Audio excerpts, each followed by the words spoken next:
अगर हमारे विद्यालयों में, हमारे शिक्षण संस्थानों में योग्य शिक्षक नहीं होंगे तो हम अच्छी शिक्षा नहीं दे सकते। जितनी भी रिक्तियां हैं वो रिक्तियां भरने का हम अभियान चला रहे हैं कि जो छठे चरण की नियुक्तियां चल रही है उसमें लगभग 42,000 से अधिक शिक्षकों की नियुक्ति हम कर चुके और उनको हम नियुक्ति पत्र दे चुके और इन पदों पर नियुक्तियां हम बिहार लोक सेवा आयोग के माध्यम से करने जा रहे हैं। वहां अभी शिक्षकों की कमी है, ये हम स्वीकारते हैं। इधर हमारे योग्य अभ्यर्थी बेरोजगार घूम रहे हैं। शारीरिक शिक्षक थे, वो भी बहुत दिन से परेशान हो रहे थे। हमने उनकी पात्रता परीक्षा काफी पहले ले ली थी।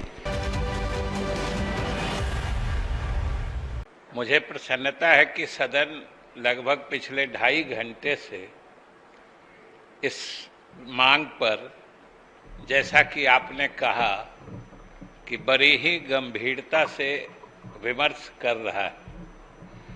सबसे तो पहले मैं लगभग देख रहा हूं कि 14 से अधिक सदस्यों ने इसमें हिस्सा लिया है। इन सभी सदस्यों को मैं दिल से शुक्रिया अदा करता हूं कि जिन्होंने इस विमर्श में हिस्सा लिया है। और विनय चौधरी जी के हम हुनका अलग से धन्यवाद दै छियै जे वो मैथिली में किछ बाजला, एहि खातिर बाकी लोगों को अध्यक्ष महोदय उनके प्रति हम शुक्रिया अदा करते हैं और विनय जी के हम धन्यवाद दै छियै जे मैथिली में भी बाजला। आखिर हम लोग भी महोदय मिथिला के ही टेल एंड पे हैं। वैसे खांटी मिथिलावासी हम लोगों को मिथिला मानने में उतनी रुचि नहीं रखते हैं, लेकिन फिर भी हम लोग भी मिथिलावासी ही हैं। महोदय तो मैथिली में ही बाजू। दरभंगा जिले में रहे, समस्तीपुर। आप लोग क्या चाहते हैं कि मिथिला में ही बोले? टेल इंड पर नहीं छी, सेंट्रल मिथिला। आप लोग चाहते हैं कि मिथिला में ही बाजे? तो मिथिला में शिक्षा मंत्री भावना है। महोदय, आज जो आप ऑर्डर पेपर वितरित करते हैं, क्रम पत्रक, मैं उसको सुबह सुबह देख रहा था और मुझे आज शिक्षा विभाग की मांग प्रस्तुत करनी थी। हमने उस क्रम पत्रक में देखा कि इस सदन के 2-3 वरीय माननीय सदस्यों के द्वारा उसमें कटौती प्रस्ताव पेश करने की सूचना आपको दी गई थी और वो सूचना आपने हम लोगों को दी थी। सच पूछते हैं अध्यक्ष महोदय, मैं बड़ी उम्मीद से इस सदन में आया था कि इतने वरिष्ठ सदस्यों ने कटौती प्रस्ताव की सूचना दी है। आखिर उनकी रुचि है शिक्षा में, तभी कटौती प्रस्ताव की सूचना दी है। और कटौती प्रस्ताव की सूचना देने का मकसद भी यही होता है कि शिक्षा विभाग के नीतियों पर चर्चा हो और विशेष रूप से जो माननीय सदस्यों ने हमारे अनुपूरक मांग या शिक्षा विभाग की बजट या शिक्षा विभाग के नीतियों कार्यक्रमों को देखा होगा, जाना होगा, उसमें उनको कुछ कमियां नजर आई होंगी, कुछ उनको कमी लग रही होगी, कुछ दिक्कत महसूस हो रही होगी, चाहे नीतियों में हो या उसके क्रियान्वयन में हो। इसीलिए उन्होंने कटौती प्रस्ताव दिया है। तो मैं बड़ी उम्मीद लेके आया था महोदय कि जब वो हमारी कमियां गिनाएंगे, जब वो हमसे क्या छूट जा रहा है, हमें कहाँ अपने को सुधारना है, ये हम समझने की उम्मीद और आस लगाए इस सदन में आए थे। लेकिन महोदय, यहाँ का तो नज़ारा ही कुछ और है। आपने भी देखा है, सुबह में आपने कहा भी आपने आसन की तरफ से उनसे अनुरोध भी किया और आपने जो अनुरोध किया हमने सरकार की तरफ से हमने भी और माननीय उप मुख्यमंत्री जी ने भी सभी अपने साथी विधायकों से अनुरोध किया कि वो सदन में आए, चर्चा करें, क्योंकि विपक्ष के जब माननीय सदस्य नहीं होते हैं तो न सिर्फ सदन अधूरा लगता है बल्कि सरकार भी एक तरह से असहज महसूस करती है, क्योंकि हम तो वो जब हमारी निंदा करते हैं, आलोचना करते हैं, हम तो महोदय उसमें रास्ता खोजते हैं, हमें तो आगे बढ़ने की सलाहियत मिलती है। वो जब हमारी कमियां निकालते हैं तो महोदय हमको उसमें अपने को सुधार करने का अवसर दिखता है। वो हम उनको चुनौती के रूप में उनके सुझावों को लेके उसको अमली जामा पहनाने की कोशिश करते हैं। लेकिन महोदय यहाँ आने पर जो दृश्य है आप ही देखिए, ये सूनापन, ये वीरानापन, उसमें भी शिक्षा विभाग के बजट के दिन में। आखिर महोदय अगर संवेदनशीलता है तो कोई किसी दूसरे विभाग से विकास के अनेक आयाम होते हैं, सड़क, बिजली, पानी, कई तरह के विकासात्मक कार्य होते हैं। किसी से आप दूरी भले बना लीजिए, लेकिन आज हमारे साथी सदस्यों ने महोदय जो शिक्षा से दूरी बनाई है, जिसका जिक्र हमारे शाहनवाज जी भी कर रहे थे कि आखिर शिक्षा से कोई दूरी क्यों बनाएगा। आखिर किसी चीज से आप दूरी बना लीजिए, आप निकल सकते हैं, लेकिन महोदय यह स्थापित बात है हर दृष्टिकोण से कि जिसने भी शिक्षा से दूरी बनाई है वो कभी सफल नहीं हो सका है आगे, ये सबके सामने प्रमाणित बात है। और महोदय हम आपके माध्यम से सदन को भी और इस सदन के माध्यम से बिहार की जनता को भी बताना चाहते हैं कि महोदय हम लोग जो मुख्यमंत्री नीतीश कुमार जी के साथ काम करने वाले लोग हैं, चाहे हम मंत्रीगण हैं या हमारे साथी विधायकगण हैं, कि हम लोग थोड़ा दूसरे किस्म के मिजाज वाले हैं। हम कभी आलोचना से घबराते नहीं हैं, हम कभी अपनी निंदा को नकारात्मक रूप में महोदय नहीं देखते हैं। और हमको तो महोदय आज आपने इतनी कविता, शेरो शायरी का माहौल बना दिया कि आज जब हम इधर सूनापन देखते हैं तो बड़ा दिल में एक कसक महसूस होती है कि वो अगर होते तो कितना अच्छा होता। अरे हम तो उनको नजदीक रखना चाहते हैं। महोदय आपको भी शायद याद होगा कि हम लोग स्कूल में पढ़ते थे तो हिंदी साहित्य की पुस्तक में एक छोटी किताब पद्य संग्रह आती थी, उसमें दोहे या कविताएं हुआ करती थी। उसमें एक था कबीर दास के दोहे, और कबीर दास के जो दोहे होते थे बड़े नीतिपरक और प्रेरणादायी दोहे उसमें हुआ करते थे। महोदय हमने तो उसी में पढ़ा था, और वही जो नीतीश कुमार जी के साथ काम करने वाले हम लोग हैं, हम लोग आज भी कबीर के उन्हीं वचनों में विश्वास करते हैं कि निंदक नियरे राखिए, आंगन कुटी छवाई, बिन पानी साबुन बिना निर्बल करे सुभाए। महोदय हम तो उस उम्मीद में सदन में आए थे कि आज हमारे निंदक, हमारी आलोचना करने वाले अगर आज हमारे नजदीक होते, हमारी आलोचना करते, तो आखिर हमें भी अपने को निर्मल बनाने का, अपने को सुधारने का, अपने को आगे बढ़ाने का अवसर मिलता।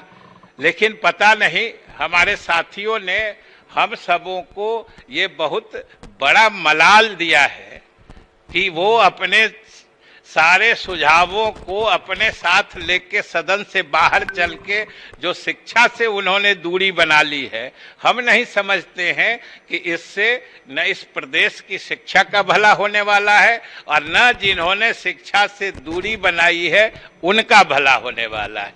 महोदय आज जहाँ तक शिक्षा की बात है, इससे कबल कि मैं सरकार की उपलब्धियों की चर्चा करूं।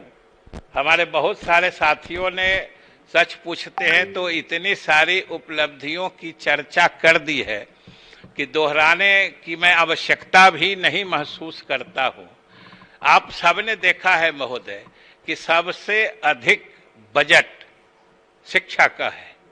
जो आपने देखा होगा, अभी मार्च महीने में हमने जब मूल बजट पेश किया था, लगभग वो 391 अरब रुपए का था और आज हमने प्रथम अनुपूरक लगभग 120 अरब रुपए का दिया है महोदय। और शिक्षा का बजट इतना बढ़ा हुआ है, 20% या उससे भी अधिक बजट है। ये साबित करता है कि नीतीश कुमार के नेतृत्व में जो सरकार चल रही है वो शिक्षा के प्रति कितना समर्पित है और बिहार के लोगों को कितना शिक्षित बनाने में यकीन रखती है। और महोदय, एक चीज और विचार करने की है कि शिक्षा का मकसद या शिक्षा का प्रभाव क्षेत्र या शिक्षा के महत्व के आकलन का सिद्धांत भी बदल गया है। क्योंकि आज से 4-5 दशक पहले शिक्षा एक अनुत्पादक क्रिया मानी जाती थी।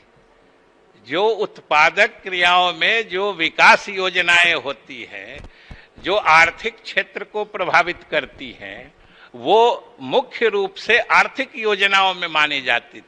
इसे तो सामाजिक क्षेत्र की कल्याणकारी योजनाओं के श्रेणी में रखा गया था। शिक्षा का जो बजट आता था, समाज का कल्याण करना है इसलिए शिक्षा देनी है। असली विकास तो कोई दूसरी चीज है महोदय। देखिए, हमको लगता है महोदय कि आखिर शिक्षा में जो आकर्षण है, शिक्षा में जो खिंचाव है, वो हमारे साथी अख्तरुल इस्लाम जी को सदन में ले आया। इनका हम स्वागत करते हैं। और महोदय,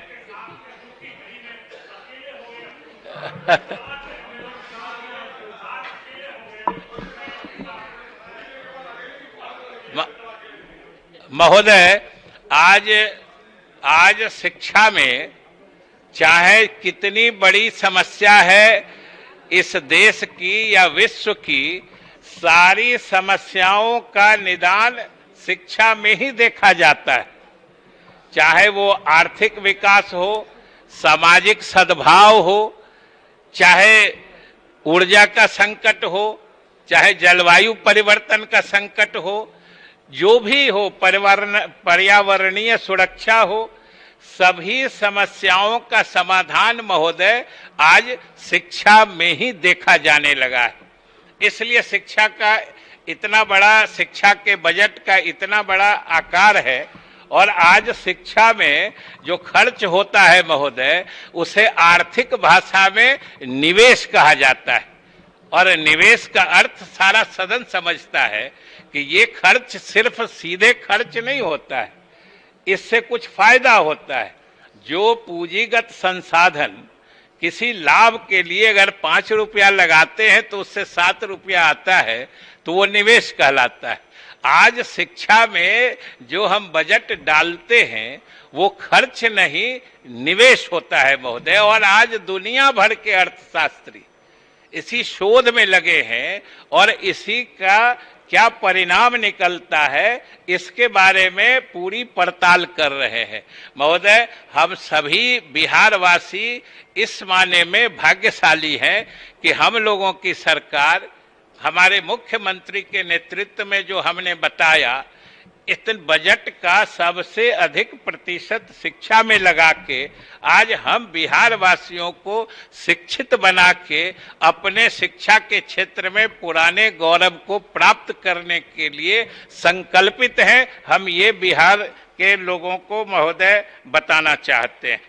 और महोदय, अलग अलग क्षेत्र की बात करें, शिक्षा के उपलब्धियों की चर्चा हमारे बहुत सारे साथियों ने की है कि अगर प्रारंभिक शिक्षा से ही शुरू करें महोदय, हमारे साथियों ने कहा है कि बात अगर हमारे विद्यालयों में, हमारे शिक्षण संस्थानों में योग्य शिक्षक नहीं होंगे तो हम अच्छी शिक्षा नहीं दे सकते। इसलिए हम लोगों की सरकार ने प्राथमिकता से एक अभियान चला के कि जितनी भी रिक्तियां हैं वो रिक्तियां भरने का हम अभियान चला रहे हैं। महोदय, कहीं कहीं जिस गति से हम चलना चाहते हैं या जिस गति से चलने की मुख्यमंत्री जी की इच्छा रहती है कि भाई जल्दी चलिए, जल्दी करिए, बहाली करिए, उस गति से हम नहीं चल पाते हैं। कभी न्यायालयीय हस्तक्षेप होता है, कभी अन्य कारण होते हैं, कभी 2 वर्ष, पिछले 2 वर्ष से तो खास तौर से ये सरकार जब से बनी है हम लोग कोरोना से ही आक्रांत रहे हैं, हमारे शिक्षण संस्थान बंद रहे हैं। और आज लेकिन महोदय इसके बावजूद हमें खुशी है कि जो छठे चरण की नियुक्तियां चल रही है उसमें लगभग 42,000 से अधिक शिक्षकों की नियुक्ति हम कर चुके और उनको हम नियुक्ति पत्र दे चुके। और इसी चरण का जो शेष अभी चल रहा है उसमें लगभग 2,500-3 हजार और हम नियुक्ति कर लेंगे। वो 1 सप्ताह से 10 दिन 15 दिन के अंदर वो क्रिया हम पूरी करने वाले हैं महोदय। इसी तरीके से महोदय जो शिक्षा की गुणवत्ता में हम लोगों ने बढ़ोतरी करने का अपनी योजना बनाई है, उसके तहत महोदय राज्य में पहली बार, चाहे हमारा प्रारंभिक विद्यालय हो या हमारे माध्यमिक या उच्च माध्यमिक विद्यालय हो, अब तो लगभग सभी माध्यमिक विद्यालय उच्च माध्यमिक विद्यालय बन गए हैं महोदय। पहली बार उनमें प्रारंभिक विद्यालयों में 40,000 से अधिक जो प्रधान शिक्षक होते हैं यानी हेडमास्टर होते हैं, उनके पदों का सृजन किया जा चुका है। और इन पदों पर नियुक्तियां हम बिहार लोक सेवा आयोग के माध्यम से करने जा रहे हैं। पहली दफा योग्य और क्षमतावान शिक्षकों की नियुक्ति की हम व्यवस्था कर रहे हैं महोदय। इसी तरह हम लोग जो हमारे +2 इंटर विद्यालय हैं उसमें करीब 5300 से अधिक जो प्रधानाध्यापक होते हैं उनके पद का हम लोगों ने सृजन किया है। और उन पदों पर भी सीधी भर्ती के लिए हम लोगों ने बिहार लोक सेवा आयोग के माध्यम से उस प्रक्रिया को प्रारंभ कर दिया है। और मुझे सदन को बताते हुए प्रसन्नता हो रही है कि बिहार लोक सेवा आयोग ने उच्च माध्यमिक विद्यालयों में प्रधानाध्यापक की नियुक्ति के लिए जो परीक्षा है वो संपन्न हो चुकी है। और कुछ ही दिनों बाद बिहार लोक सेवा आयोग से नियुक्त जो प्रधानाध्यापक होंगे वो हमारे सभी पंचायत के +2 विद्यालय में जाएंगे महोदय। और आप वो तो बात अब पुरानी हो चुकी, हमारे बहुत सारे माननीय सदस्यों ने चर्चा की है कि कितनी बड़ी क्रांतिकारी योजना है शिक्षा विभाग की, जो माननीय मुख्यमंत्री के नेतृत्व में हम लोग उसको मंजिल तक पहुंचा रहे हैं। हर पंचायत में एक +2 उच्च विद्यालय। मैं जहां कहीं भी दूसरे प्रदेश के लोगों से बात करता हूं सभी अचंभित होते हैं। और महोदय ये ऐतिहासिक कदम था जब 5,000 से अधिक मध्य विद्यालयों का हम लोगों ने उच्च माध्यमिक विद्यालय में सीधे उत्क्रमण कर दिया। ये एक ऐतिहासिक कदम था। और आज हम दावे के साथ कह सकते हैं कि आज बिहार प्रदेश के हर पंचायत में एक +2 विद्यालय कार्यरत है। और गांव में सुदूर देहात में रहने वाले गरीब घर के भी बच्चे बच्चियां उन +2 विद्यालयों में पढ़ रहे हैं महोदय। प्रश्न भी आते हैं, हमसे माननीय सदस्यगण मिलते भी रहते हैं और इस बात को हम स्वीकार करते हैं कि जितने भी ये 5,500 से अधिक जो +2 विद्यालयों का हम लोगों ने उत्क्रमण किया है वहां अभी भवन का अभाव है, वहां अभी शिक्षकों की कमी है, ये हम स्वीकारते हैं। लेकिन हमने मुकम्मल कार्य योजना बना ली है और आने वाले समय में हम बहुत जल्द पूरा करना चाहते हैं। महोदय, जैसा कि अभी हमने कहा कि माध्यमिक उच्च माध्यमिक विद्यालयों में 30,000 शिक्षकों की नियुक्ति की प्रक्रिया हम लोग लगभग पूरी कर चुके थे। 4-5 दिनों में हम लोग नियुक्ति पत्र देने जा रहे थे। इसी बीच न्यायालय का हस्तक्षेप आया। एक 17-19 बैच के लोगों को उसमें शामिल कराने का मामला था। हमने कहा कि हम उनको शामिल करा लेंगे अगली बार में, अगले चरण में।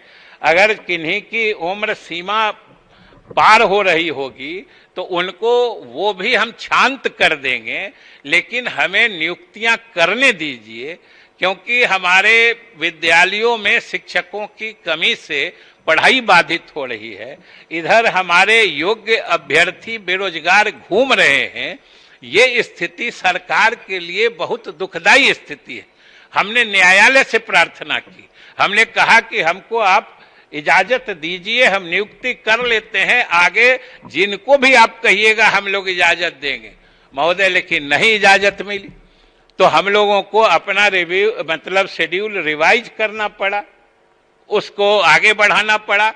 लेकिन महोदय, हम लोगों ने भी तुरंत तत्क्षण उसको फिर से पुनरीक्षित करके अभी हम लोगों ने नया शेड्यूल जारी कर दिया है और जुलाई माह के खत्म होते होते हम लोग ये 30,000 शिक्षकों की नियुक्ति, सोच लीजिए 5,000 विद्यालय हैं, 30,000 हम नियुक्तियां करेंगे, जिसमें माध्यमिक और उच्च माध्यमिक दोनों के हैं लगभग 19,000 और 11,000, लगभग 5-6 औसतन शिक्षक हम सभी विद्यालयों में उपलब्ध कराएंगे। और महोदय, जहां तक भवनों की कमी है, हमें बताते हुए अपार प्रसन्नता हो रही है कि ये मुख्यमंत्री जी का, जिसको कहते हैं ड्रीम प्रोजेक्ट है, हर पंचायत में +2 विद्यालय हो, इसमें भवनों की दिक्कत नहीं हो। इसलिए मुख्यमंत्री जी का स्पष्ट निर्देश आया कि भाई चाहे इसमें जो राशि लगे इसको प्राथमिकता से कराइए। और आज मुझे बताते हुए प्रसन्नता हो रही है कि लगभग 7,500 करोड़ की योजना सिर्फ उत्क्रमित उच्च विद्यालय में, जहां पर भवनों की कमी है, वो 2 साल के अंदर हम लोग सभी विद्यालयों में जो भविष्यवाणी हो रही है तो वो हम पूरा करा देंगे। अब बताइए कि हम शिक्षक उपलब्ध करा देंगे, भवन बना देंगे। अब सोचिए, जब हमारे गांव की बेटियों को पढ़ने के लिए कहीं दूर जाना नहीं पड़ेगा, अब अपने ही गांव में, अपने ही पंचायत में, वो +2 तक। महोदय, याद होगा हम आप जब पढ़ते थे तो उसको प्री यूनिवर्सिटी कहते थे, जो एक तरह से वो यूनिवर्सिटी का पार्ट होता था, जो आजकल 12 कहते हैं। तो ये आधे शुरुआती कॉलेज स्तर की पढ़ाई अब गांव में होने जा रही है, हर पंचायत में होने जा रही है। महोदय, ये कितनी बड़ी क्रांतिकारी बात है महोदय। इसी तरीके से जो हमारे शारीरिक शिक्षक थे, वो भी बहुत दिन से परेशान हो रहे थे। हमने उनकी पात्रता परीक्षा काफी पहले ले ली थी और वो उसमें उत्तीर्ण होके बैठे थे। फिर उसमें भी कुछ न्यायालय के तरफ से बाधाएं आ गई थी, लेकिन उसको हम लोगों ने दूर कर दिया है। 8386 मतलब 8,386 पद शारीरिक शिक्षा अनुदेशकों के हम लोगों ने स्वीकृत कर दिए हैं और हर मध्य विद्यालय में एक शारीरिक शिक्षा अनुदेशक हम लोग नियुक्त करने जा रहे हैं। उसकी प्रक्रिया प्रारंभ हो गई है और लगभग 1,500 से अधिक नियुक्त भी हो गए। बाकी की नियुक्ति की प्रक्रिया चल रही है। और महोदय, बहुत सारे लोग हमसे भी मिलते रहते हैं, उनको भी हमने कहा है कि भाई जो अगर कम पड़ता है, क्योंकि अभी लगभग जो 8,000 से अधिक रिक्तियां हैं और जो इन लोगों की पात्रता परीक्षा हुई थी उसमें ये लोग लगभग 3,500 ही उत्तीर्ण हो पाए थे, तो 5,000 से अधिक वैकेंसियां रहेंगी। तो हमने बिहार विद्यालय परीक्षा समिति से बात की है, क्योंकि हमारे पद सृजित हैं और हमारे पास योग्य अभ्यर्थी नहीं होंगे तो हम लोग जल्द ही उनके लिए जो हमारे छात्र अभी प्रतीक्षारत है हम उनको बताना चाहते हैं कि हम उनके लिए शीघ्र ही पात्रता परीक्षा भी आयोजित करेंगे और लगभग 5000 वैकेंसी है। जितने हम समझते हैं कि हमारे प्रदेश में शारीरिक शिक्षा के प्रशिक्षण प्राप्त किए योग्य अभ्यर्थी होंगे उनके लिए हम लोग तुरंत व्यवस्था करने जा रहे हैं। और महोदय, इसके अलावा हम लोगों ने हर क्षेत्र में काम किया है, विश्वविद्यालय में भी। आज महोदय मुझे बताते हुए प्रसन्नता हो रही है कि इस प्रदेश के हर प्रमंडल में एक विश्वविद्यालय है, हर प्रमंडल में एक विश्वविद्यालय है। हर जिले में पीजी की पढ़ाई प्रारंभ करने की योजना बन चुकी है, हर जिले में। और हर अनुमंडल में कम से कम एक डिग्री महाविद्यालय है, जो हमारे बहुत सारे साथी यहाँ पर प्रश्न भी करते रहते हैं। ये हम लोगों ने वहाँ वो हर अनुमंडल में जो 101 अनुमंडल है हमारे, हम सब में कम से कम एक डिग्री महाविद्यालय जहाँ नहीं है, लगभग 18 चिन्हित हुए थे, उसमें से 7, 8, 9 में तो हो गया है, कुछ जगह भूमि चिन्हित हो गई है, हम लोग उसकी भी व्यवस्था कर रहे हैं। महोदय, हम लोगों की जो SHEC है, बिहार राज्य उच्चतर शिक्षा परिषद, कभी कभी हम लोग देख रहे थे कि अपनी मुस्तैदी नहीं होने के कारण हम लोग NAC के एक्रेडिटेशन में हमारे शिक्षण संस्थान पिछड़ जाते थे। उनकी अलग से मॉनिटरिंग के लिए, अनुश्रवण के लिए हम लोगों ने व्यवस्था की है। और हम लोगों ने जो किया है इसका परिणाम भी महोदय सामने आने लगा है कि जो GER सकल नामांकन अनुपात जो हमारा 13-14% हुआ करता था, जो मुख्यमंत्री बराबर कहा करते थे कि हमको इसको और आगे बढ़ाना है, मुझे आज बताते हुए प्रसन्नता हो रही है कि वो लगभग 20 से अधिक पहुंच चुका है और भी आगे ले जाना चाहते। महोदय, एक चीज और हम बताना चाहते कि हमने मदरसों के संबंध में जो मदरसा एक्ट 1981 में बना, महोदय 1981 में बना, लेकिन उस एक्ट में जो प्रावधान था कि इसके क्रियान्वयन के लिए नियमावली बनाई जाएगी, वो आज तक नहीं बना था महोदय। 41 वर्ष के बाद ये श्रेय नीतीश कुमार की सरकार को जाता है कि हम लोगों ने उस संदर्भ में 3 नियमावली बनाई है, जिसको कैबिनेट की मंजूरी मिल गई है। और आज महोदय, आज ही आप ही के इजाजत से आपने तीनों नियमावलियों की प्रति हमारे माध्यम से सदन के मेज पर यहाँ रखवाया है। वो सारे सदस्यों को मिल जाएगा, उसको देख लीजिए। और महोदय, इस संबंध में एक बात हम और स्पष्ट करना चाहते हैं, क्योंकि इन नियमावलियों के बारे में लोगों में बहुत तरह के भ्रम फैलाए जा रहे हैं। हमने सार्वजनिक रूप से सभी मदरसा से जुड़े संगठनों या अल्पसंख्यक समुदाय के लोगों से हमने खुला आमंत्रण दिया है कि इसमें जहां कहीं आपको कोई दिक्कत महसूस हो, क्योंकि हमने किसी का अधिकार लिया नहीं है, हमने उनके अधिकार को केवल पूरी तरीके से सुव्यवस्थित कर दिया है, स्ट्रक्चर्ड कर दिया है, जिससे कि उन मदरसों का संचालन सुव्यवस्थित हो और उसमें अधिक से अधिक योग्य शिक्षक नियुक्त हो सके। हम लोगों ने सिर्फ ऐसी व्यवस्था की है। और हम सारे बिहार के लोगों से अपील करना चाहते हैं, जो भी मदरसा से जुड़े हैं या मदरसा के बारे में जानते हैं, कि अगर आपको कहीं कोई दिक्कत नजर आए, आप आइए। हम सरकार की तरफ से खुले मन से आपका स्वागत करते हैं और जहां कहीं कोई सही कठिनाई होगी उसको दूर करने के लिए हम हमेशा उपलब्ध हैं, उसमें कहीं कोई दिक्कत नहीं है, न हमारे लिए कोई।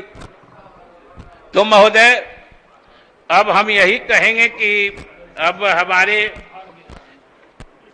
बाकी बातें जो है इसमें ले ली जाए। और महोदय, हम पूरे सदन से आग्रह करेंगे कि जो आज हमने मांग प्रस्तुत की है, जिस पर सारे सदस्यों ने इतने देर विमर्श किया है, उसको सारा सदन सर्वसम्मति से स्वीकृति दे दे, इसी अनुरोध के साथ बहुत धन्यवाद।